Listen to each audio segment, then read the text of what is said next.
You sure? Jay Reinstein has worked in city government for nearly 30 years.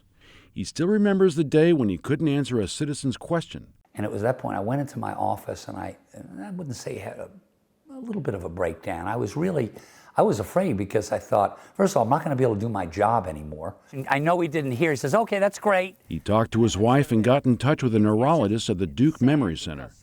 And it was there where he received the diagnosis no one wants: early stage Alzheimer's disease. What really made me think is, what's going to happen in my life?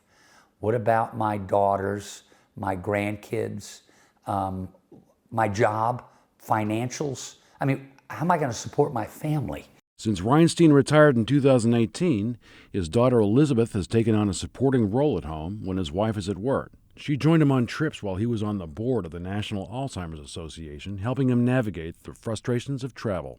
I always spent a lot of time with my dad before, but now I try and spend as much time as I can with him. We've been going on trips. She knows there are no answers for how quickly the disease will advance. She says that's why it's important to cherish the time right now. I try and take as many pictures and videos as I can, just for good memories. And I just try to look at the silver lining of it all. His daughter and wife help him look after his medication. He prefers short articles over books and says he needs to binge watch a TV series so he can remember.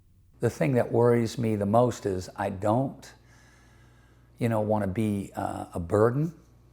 And I know that that day will come. It's moving.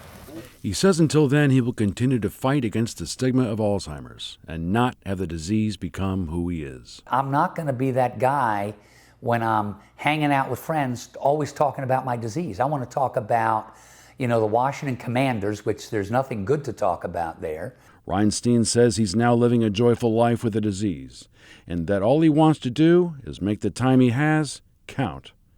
For ncIMPACT, I'm Evan Howell. Dinner. Yeah. Dinner.